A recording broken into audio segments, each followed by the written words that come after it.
18 અક્ષોણી સેનાનું બાપુ વર્ણન કર્યું. 1 મીંડો 2 મીંડો 3 મીંડા કેટલા થાય કે એનું આંકડામાં ન આવે એવડી હતી. બરોબર છે.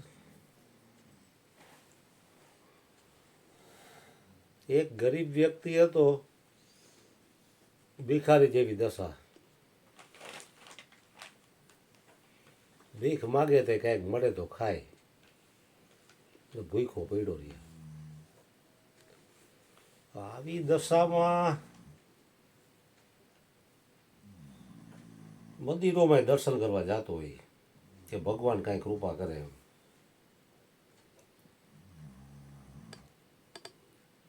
એક વખત કોઈ વ્યક્તિ એને કહે, જંગલમાં એક મહાત્મા છે બાપજી, એના દર્શન કર, એ તારું કાંઈક કલ્યાણ કરશે. એટલે ગયો એ તરફ. જંગલમાં ફરતા ફરતા એ કુટીર ગોતી લીધી એને.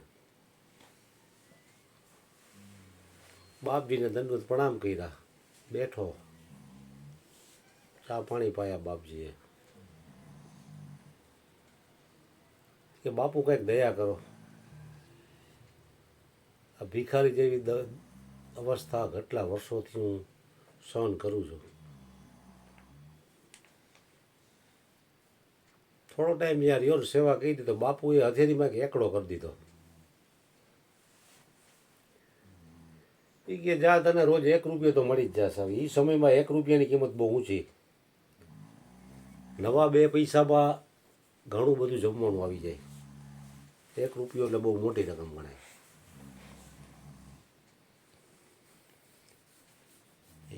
એકડો કરી દીધો એટલે એવડો એ કાંઈ ન કરે, ગમે આ જાય તો એને રૂપિયો મળી જાય.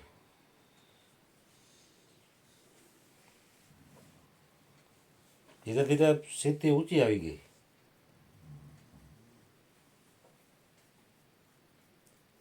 ભાઈ લાલચ બહુ બુરી ચીજ હે. થોડુંક મળ્યું એટલે ભૂખ વધી નહીં. ખાલી ખાવા પૂરતું મળતું હતું ત્યારે એટલી ભૂખ નહોતી, એટલી ભૂખ વધી થોડીક. પછી એને એમ થયું હવે બીજા કોઈક બાપુ ગોતો. કે લાલચ માણસને શું ન કરાવે. ધીરે ધીરે ધીરે ધીરે ગયો તો બીજા કોઈ બાપુ મળી ગયા જંગલમાં. કે બાપુ કંઈક દયા કરો, ખાલી 1 રૂપિયો મને રોજ મળે, આમાં મારે શું કરવું, સંતોષ નથી. તો બાપુ વળી ફકીરી મોજમાં આવ્યા તો હાથમાં એકડો હતો ને ત્યાં મીંડું કરી દીધું કે જા તેરે કો બચ્ચા રોજ 10 રૂપિયા મિલેગા. હા હા, 10 રૂપિયા.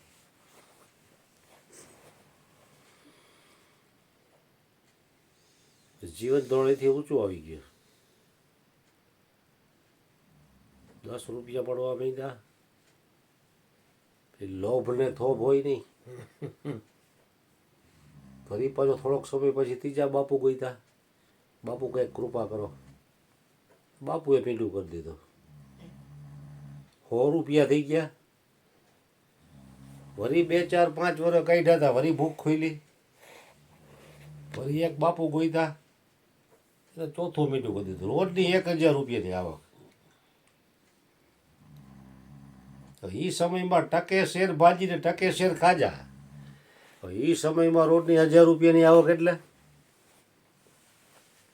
પછી તો દોમ દોમ સાહેબી, નોકર ચાકર, વાડી બાડી, ગાડી લાડી, ફાર્મ હાઉસ, ભોગ, બાલિશ કરાવે. ફેમિલી આખું જોરદાર કાજુ બદામ પીસતા, દૂધ પીએ. પછી અહંકાર આવી ગયો.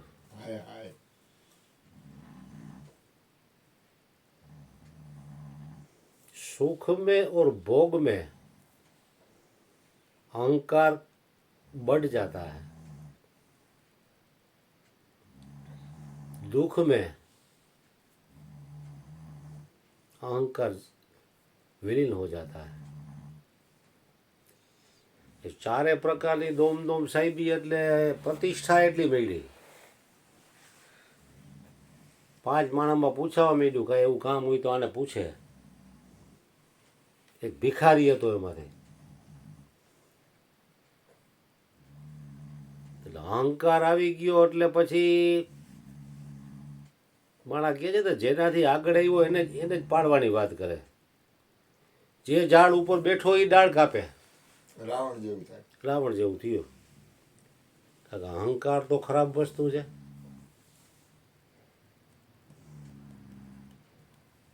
પછી જે બાપુએ પેલો ઓલો એકડો કરી દીધો હતો ને ત્યાં હોશિયારી કરવા ગયો. એ કે બાપુ તમે ખાલી એકડો કરી દીધો એટલે મારે રોજની 1000 રૂપિયાની આવક છે. તમે આટલા વર્ષ ત્યાં બેઠા હો તમે શું કર્યું?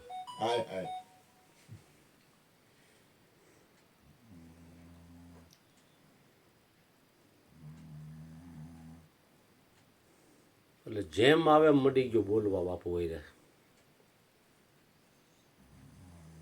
એટલે બાપુ સમજી ગયા કે આને અહંકાર આવી ગયો, આનું ઓપરેશન કરવું પડશે.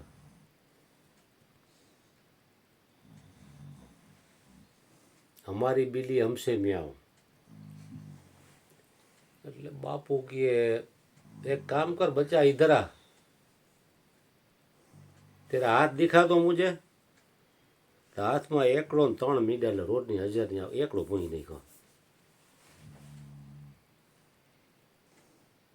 એકડા વગરના મીડાની કોઈ વેલ્યુ નહીં. પ્રથમ ઈ અંતિમ પાછો 0 to 0 કરી નાખ્યો. હતો અહીંયા આવી ગયો પાછો. સારું એને ભૂલ થઈ ગયા. સારું એમ થયું કે સારું અહંકાર ખોટી જગ્યાએ થઈ ગયો. ન ગયો તો સારું હતું. 1000ની આવક તો હતી જ મારી. તો એકડો જ ભૂવાઈ ગયો તો પાછો ભિખારી જેવી દશા થઈ ગઈ. ટૂંકા ગાળામાં જે કાંઈ હતું એ બધું વીવું ગયું. વૃદ્ધાવસ્થામાં ભીખ માગવી એટલે એક તો હાલવાનું તેવડ ન હોય એને ભૂખ લાગે.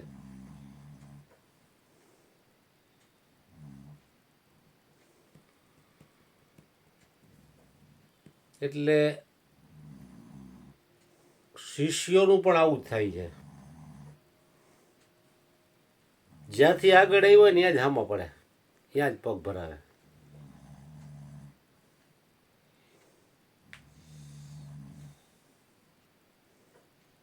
કે જેનાથી હું આગળ આવ્યો છું એની સામે તો હું નિર્દોષ લઉં, ત્યાં તો હું અહંકાર શૂન્ય થઈને જાઉં.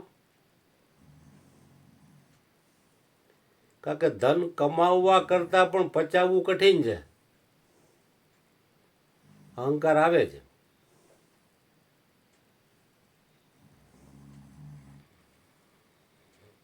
અને પરમાત્મા પ્રાપ્તિમાં પણ મોટામાં મોટું કોઈ વિઘ્ન હોય તો પોતાનો અહમ.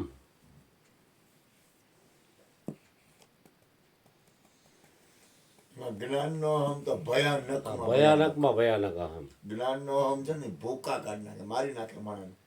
એ તો આ સંસારનો અહમ હારો, જ્ઞાનનો અહમ છે ને નરકથી ખરાબ. બરોબર છે.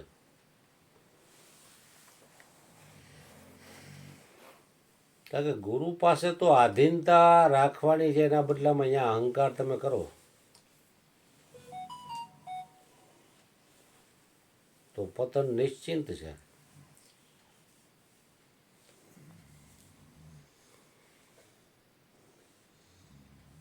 કારણ કે આ સત્ય વસ્તુ ન સમજવા દેતું હોય તો એમાં મોટામાં મોટો ભાગ ભજવે છે અહંકાર.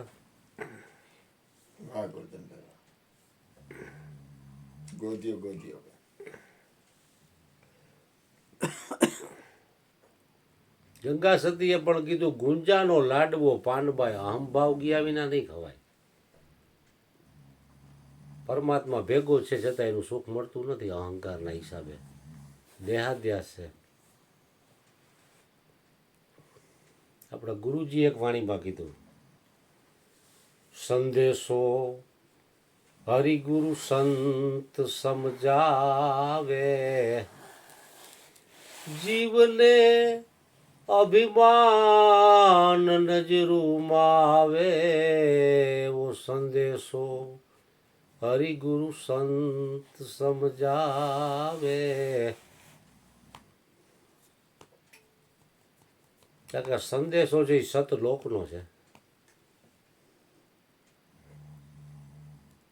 ગુરુનું કામ તો એ સંદેશો પહોંચાડવાનું, એ કોઈ કરતા પણ નથી લેતા કે આ જ્ઞાન મારું છે. હાજી, હાજી. શાશ્વત જ્ઞાનનો ખજાનો જેને પ્રાપ્ત કરી લીધો છે તેને અહંકાર નથી, અને નાશવંત ધન જેની પાસે એ પાછો અહંકાર કરે છે. કેટલી બધી કમનસીબી કહેવાય આ જીવની.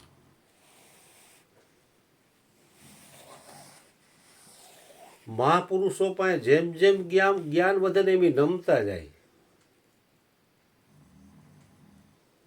નમિયા તે નર ભારી, મારા સંતો નમિયા તે નર ભારી.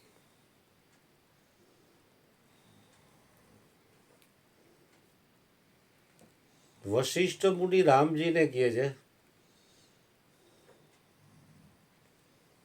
કે આખા વિશ્વનું એક ચક્રી શાસન એક વ્યક્તિને આપી દેવામાં આવે.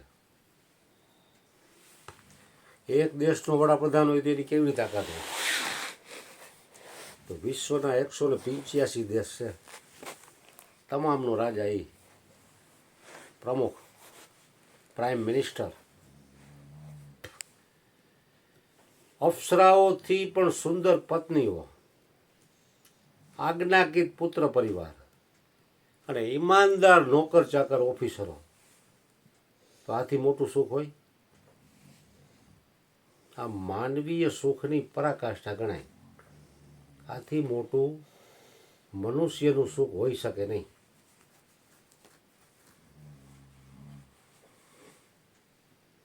એના કરતાં 100 ગણું વધારે સુખ સ્વર્ગના દેવતાઓનું છે. એના કરતાં 100 ગણું વધારે દેવોનું, ગંધર્વોનું અને કિન્નરોનું છે. એના કરતાં 100 ગણું વધારે સુખ દેવરાજ ઇન્દ્રનું છે.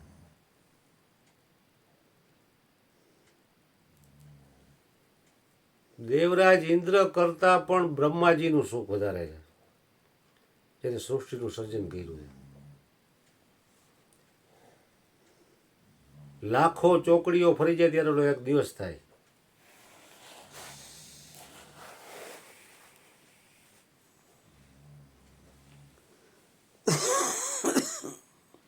તો બ્રહ્માજી પણ કલ્પ પર્યંતના અંતે એ નષ્ટ થાય છે.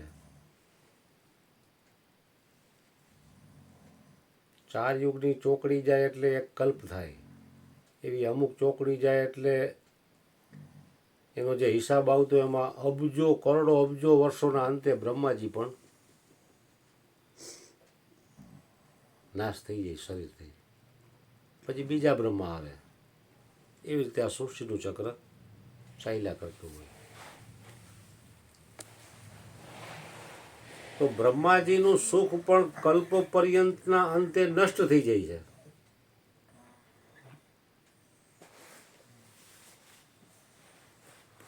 तो ब्रह्मवेता महापुरुष इतना बढ़िया सुख पाने के बाद अपने आप को कुछ विशेष नहीं समझता, यही बड़ा आश्चर्य है. अनंत अनंत ब्रह्मांड उत्पन्न थाय, अनंत अनंत ब्रह्मांड ની સ્થિતિ થાય અને अनंत अनंत ब्रह्मांडों प्रलय थाय, फिर भी उसके सुख में एक रत्ती भर भी फर्क नहीं पड़ता. इतना बढ़िया सुख पाने के बाद भी ब्रह्मवेता महापुरुष अपने आप को कुछ विशेष नहीं समझता, यही बड़ा आश्चर्य है.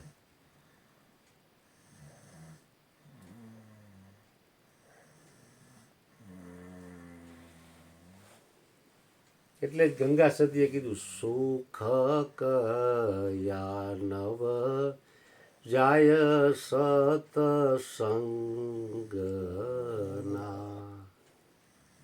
સત્સંગનું સુખ છે એ કહી ન શકાય.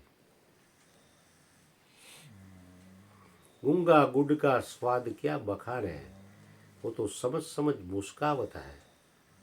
સત્સંગનું સુખ એવું છે, કાંઈ બહારના કાંઈથી આપણને રૂપિયા પૈસા કાંઈ નથી મળતું કે બાપુ આપણને 50,000 આપે એટલે કાલ તું આવજે પાછો. છતાંય માણસ શું કામ આવે?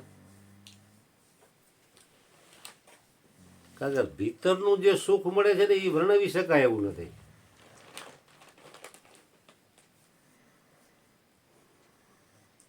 બહારના સુખ તો એક દી નહીં રહે, પણ ભીતરના સુખનો બ્રહ્માનંદનો ખજાનો એવો છે ને કે એ ખૂટે એવો નથી પાછો એમ.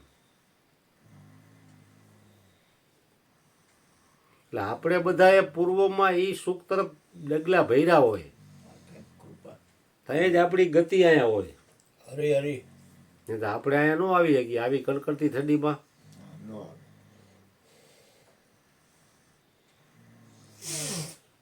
પૂર્વમાં કાંઈક આપણે ડગલા ભરેલા હશે,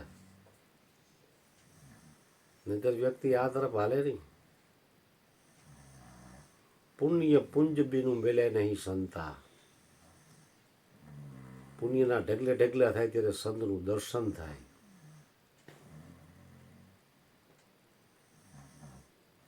પછી એથી પણ અનેક પ્રકારના પુણ્યો ભેગા થાય ત્યારે સંતનો સત્સંગ મળે. એનાથી અનેક ગણા ભેગા થાય ત્યારે એની પાસેથી જ્ઞાન લે, અને એ જ્ઞાન લીધા પછી એના અનંત જન્મોના પુણ્ય એકઠા હોય ત્યારે એના વચનમાં વિશ્વાસ આવે. એટલે કે વિશ્વાસ ન આવે, ખાલી ગુરુ કર્યા તો કર્યા એમ.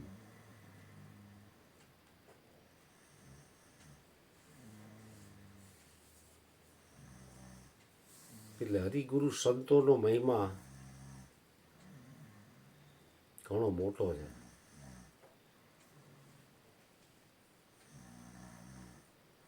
પ્રણમો ગુરુદેવ તણે ચરણે. ગુરુ બ્રહ્મા ગુરુ વિષ્ણુ ગુરુ દેવો મહેશ્વર. આ ત્રણે ત્રણ દેવ પણ ગુરુનો મહિમા ગાય છે, અને ગુરુની આજ્ઞા મારીએ છીએ. કારણ કે ગુરુની આજ્ઞાથી જેટલું ઝડપથી કલ્યાણ થશે ને એટલું મનમાની ભક્તિથી નહીં થઈ શકે. આ તો અટાણે શું છે, કળીકાળમાં ચેલાઓ ગુરુના વચન પ્રમાણે વર્તી શકે એમ નથી. એટલે ગુરુજી દયાળુ છે, છૂટછાટ આપે કે ભાઈ તને હેલું પડે એમ તું કર, પણ આ માર્ગે તું ચડ. સહેલું પડે એટલા માટે કે હાવ ભટકી જાય એના કરતાં થોડો ઘણો તો ઉપર ઉઠે એમ. એટલે કે ભાઈ તને જેમ હેલું પડે એમ. તે મારી પાસે ભલે જ્ઞાન લીધું, પણ તું કોઈ દેવી દેવતાને માનતો તો માનજે, ગુરુને ખબર છે કે એમાં હું જ છું. એ રીતે પણ તારો ઉદ્ધાર થાય એમ.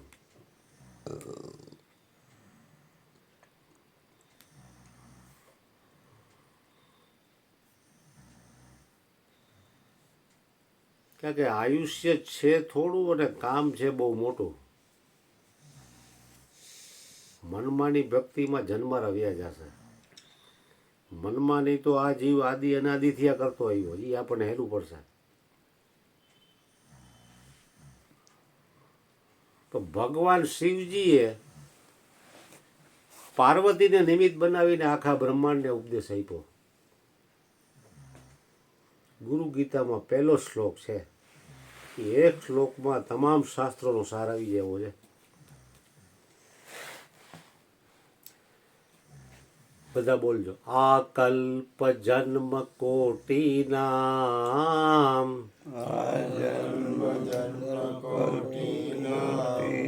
યજ્ઞ વ્રત તપ ક્રિયા તા સર્વા સફલા દેવી ગુરુ સંતોષ માત્રતઃ ગુરુ સંતોષ માત્રતઃ. ભગવાન શિવજી કહે છે કે દેવી, આ કલ્પ જન્મ કોટીના, કલ્પ એટલે કરોડો જન્મોમાં તમે જે કાંઈ કર્યું હોય તે, એક નહીં, આ કલ્પ જન્મ કોટી નામ યજ્ઞ વ્રત તપ અને શાસ્ત્રોક્ત ક્રિયાઓ તા સર્વા સફલા દેવી, એ ગુરુના સંતોષ માત્રથી સફળ થાય છે. કરોડો જન્મોમાં કરેલા યજ્ઞ, વ્રત, તપ અને શાસ્ત્રોક્ત ક્રિયાઓ એ સઘળું ગુરુદેવના સંતોષ માત્રથી સફળ થાય છે.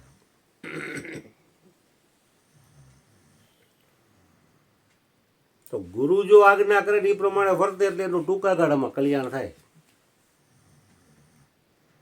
એને સત્સંગની જરૂર નહીં. ગુરુનું વચન જ સત્સંગ એના માટે.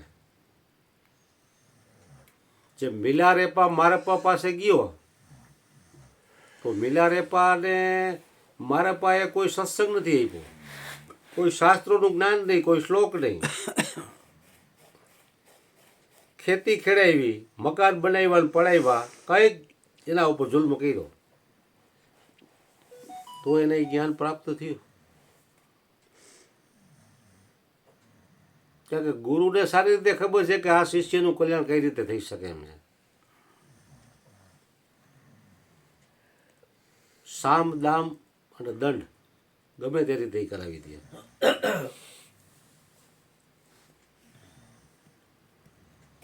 તો મિલારેપા એક મહાન સંત બની ગયા છે. કારણ કે એને ખાલી એક ગુરુના વચન પ્રમાણે જ વર્તન કર્યું.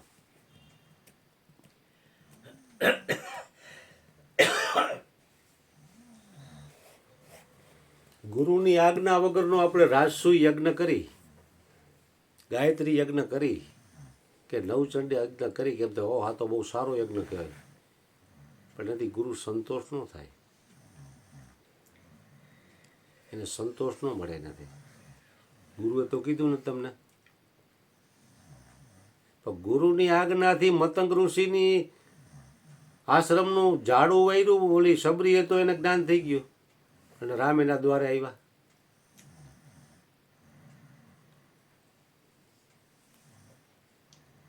કારણ કે એને ગુરુની આજ્ઞા પ્રમાણે વર્તન કર્યું.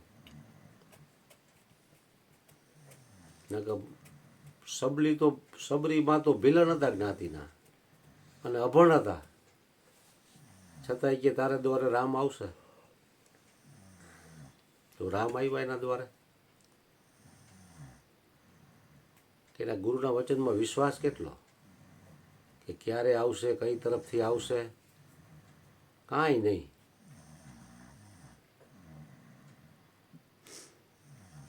વિશ્વાસ એ બધું જીતી જવાય.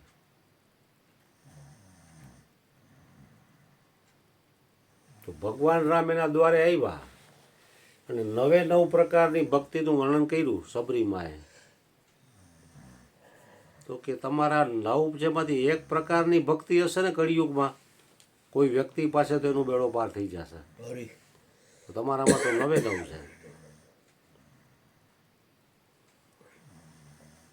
તો કે પ્રભુ યુવા અવસ્થામાંથી વૃદ્ધાવસ્થા સુધી તમારા ઇંતજારમાં મારું જીવન વીતી ગયું. હવે તમે મળી ગયા તો હવે મારે કાલથી જીવવું કેમ? અત્યાર સુધી મારો શ્વાસ છે એ તમારા આધારે ચાલતો હતો કે આજ મારો રામ આવે, કાલ મારો રામ આવે, એટલે તમે આવી ગયા. હવે જે લક્ષ્ય હતું એ તો સિદ્ધ થઈ ગયું, તો કાલથી મારે કેના આધારે જીવવું?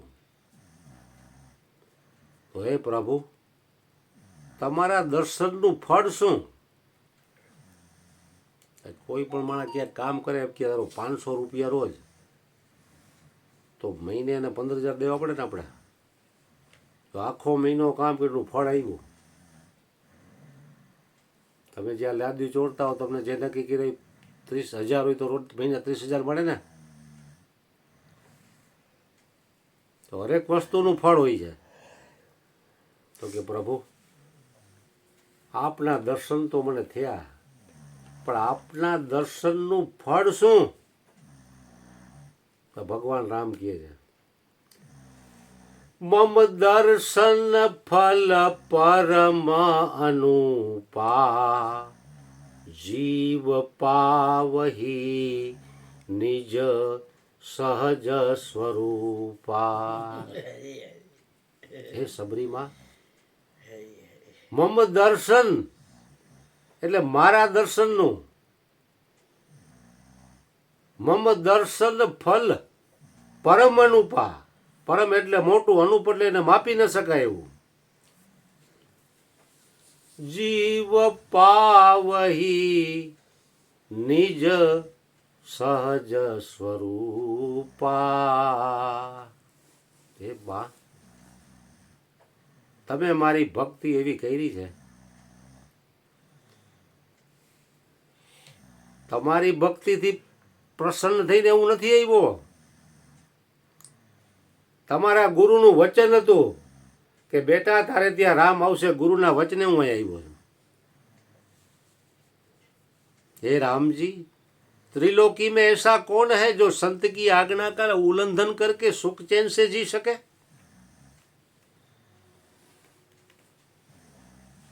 કે માતા, મારા દર્શનનું પરમ ફળ એ છે કે આ જીવાત્માને પોતાના સહજ સ્વરૂપનું જ્ઞાન થાય. જે આપણને જ્ઞાન ગુરુએ કરાવ્યું છે, પોતાના નિજ સ્વરૂપનું જ્ઞાન થાય. એ મારા સ્વરૂપનું, મારા આ પરમ મોટું ફળ છે, મારા દર્શનનું ફળ એ છે. એમ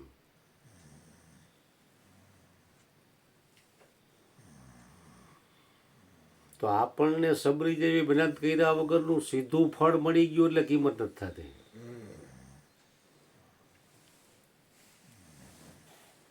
બાકી મહેનત કરીને મળ્યું હોય તો એની કિંમત થાય, કદર થાય. કોઈ પણ વસ્તુ એમનો વગર મહેનતે મળે એની કદર નહીં થાય. અગાઉના મહાપુરુષો રહ્યા એ એના આશ્રમમાં ચક્રવર્તી સમ્રાટો આવતા તો એને ઠાઈડ કાઢી નાખે સેવાઓ કરી કરીને, અહંકાર ઉગાડી નાખે. હાવ હટાકટા જેવા માલ બલિદા ખાઈને પાડા જેવા થયા ને તો ખવરિયા જેવા કરી નાખે. અને ખાવાય માપનું દે કઢી ખીચડી, એટલે પ્રાણ ઉપરના કેન્દ્રોમાં જાય. ને ખાઈ પીને તો માણસ હુઈ જ જવાનો, ભોગ ઉજશે એને, ભોગે રોગ ભયો. વર્ષો લગી સેવાઓ કરી કરીને ઠાઈડ કાઢી નાખે ને પછી એને બે વાક્ય ખાલી કહે એ કે હવે આના ઉપર તું આયલો જાજે. આ તારું 5 ભૂતનું શરીર, તું શરીર નથી અને તું શુદ્ધ સચ્ચિદાનંદ છો. આનો વિચાર કર એકાંતમાં ને મૌન થઈને. જ્ઞાન ક્યાંય ફાટતો નહીં. અને એ તો હવા કાઢી જ નાખજે, હું ચક્રવર્તી સમ્રાટ છું. ખાલી એકાદ બે વાક્યોમાં રાજારિયાને જ્ઞાન થઈ જતું. કબીરજીને ખાલી રામ રામ મંત્ર મળ્યો તો ક્યાં પહોંચી ગયા કબીરજી?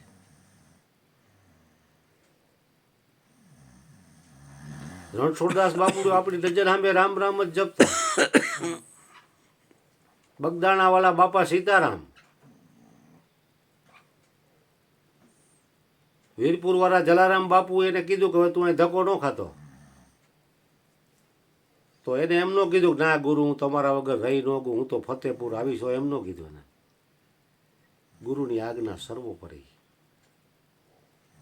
આવા ઘણા મહાપુરુષો થઈ ગયા.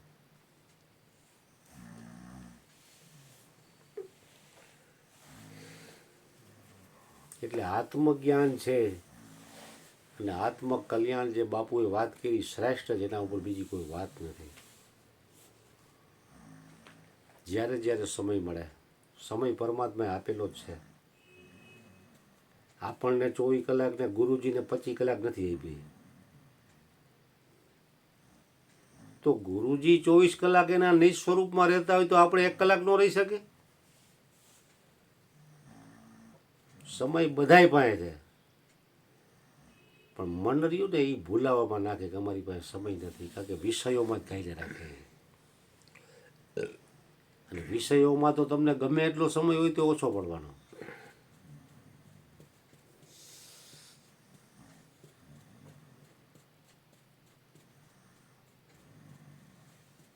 પોતાનું જેમાં કલ્યાણ છે એના માટે તો આ જીવ સમય કાઢતો નથી, અને પોતાનું જેમાં પતન છે એમાં નવરો થતો નથી. કારણ કે કિંમતી છે સમય. સમયને લઈને ધન કે જે કાંઈ પ્રતિષ્ઠા છે એ છે. બધું એક પલામાં આપશું તો સમય કે એક શ્વાસ વધુ નહીં મળે. તો પૈસા તો આપણે મન ફાવે એમ વાપરતા નથી, સમય મન ફાવે એમ વાપરી નાખી. એને કાંઈ કિંમત જ નથી સમયની. ना कदर इंसान के पास जो भी वक्त आता है बुरा बन के आता है. કારણ કે શરીર તંદુરસ્ત હોય, સારું હોય, ખાધેલું પચતું હોય, ક્યાંય રોગ ન હોય, તમે તમારી રીતે આર્થિક ઉપાર્જન કરી શકતા હો, પરાધીન ન હો, ત્યારે તમે ભજન કરી લ્યો. પછી કરોડો રૂપિયા આવી છે ને ખાટલા વાવું થયા, પછી છોકરાને કેવું પેલા 4 વ્હીલની ગાડી લઈને મને સત્સંગમાં મૂકી જાય ને. હવે તમે અહીંયા સત્સંગ જ કર્યો છે, હુઈ જાવ ને ઘરે જઈને. રાત નથી ટીચાણા ને આટલું ભેગું કર્યું, છોકરો તમને કામ નહીં આવે.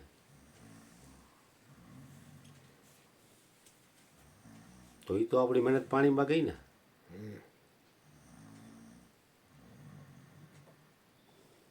એટલે તન તંદુરસ્ત, મન પ્રસન્ન અને બુદ્ધિમાં બુદ્ધિદાતાનો પ્રકાશ, ત્યારે આ કામ કરી લેવાનું. એમ પછી સમય વિયોગ્યો પછી નહીં થાય.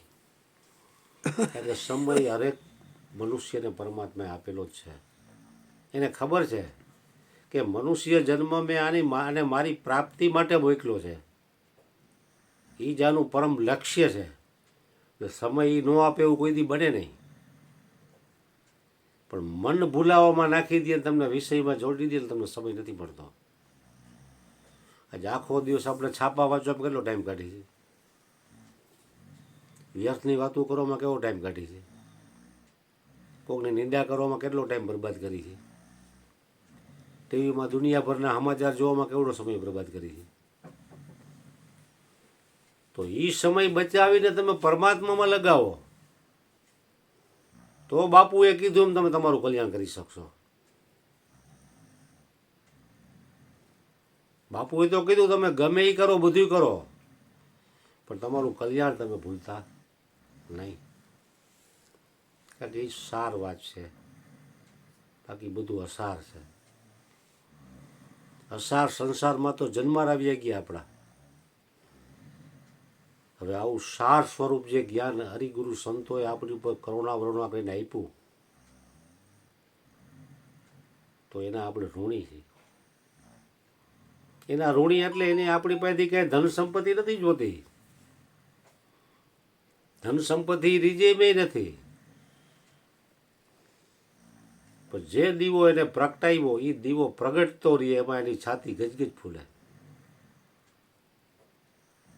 કે આ 2 દીવા મેં પ્રગટાવ્યા તો આજે અહીંથી હજારો દીવા પ્રગટે છે. તો ગુરુ સંતુષ્ટ થાય, પ્રસન્ન થાય, એની છાતી ગજગજ ફૂલે. તમે વિચાર્યા નો એવા શબ્દો એ આપે તમને. એવું જ્ઞાનનો ધોધ આવે ઉપરથી. પણ એની આજ્ઞામાં વર્તીએ તો કામ થાય. મનમાં એનું કરવામાં તો જન્મરા વ્યા જાય, કલ્યાણ થશે, ગુરુનું જ્ઞાન અફળ નહીં જાય, પણ સમય ઘાસે જાજો. આપણે તો આ જ જન્મમાં કામ પૂરું કરી લેવું છે. મુવા પછીનો વાયદો નકામો કો જાણે છે કાલ, સાધુ અત્યારે નગદીનો લઈ લ્યો રોકડો માલ. આજ રોકડા કલ ઉધાર, बिका हुआ माल वापिस न होगा.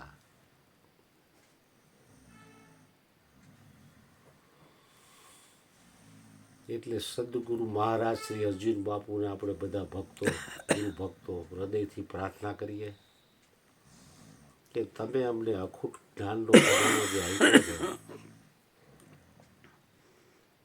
સબરી માએ તો આવી મહેનત કરી, ત્યારે એને રામ આવ્યા અને રામે કીધું કે નિજ સ્વરૂપનું જ્ઞાન છે. મમ દર્શન ફલ પરમ અનુપા, જીવ પાવહી નિજ સહજ સ્વરૂપા. હવે તમે અમારી ઉપર કરુણા વરુણા કરી અને નિજ સ્વરૂપનું જ્ઞાન અમને હસતા મોઢે આપી દીધું, તો આ જ્ઞાનમાં અમે નિત્ય રમણ કરી શકીએ એવી તમે અમારી ઉપર કરુણા કરો. સતગુરુ મહારાજની જય. બાપા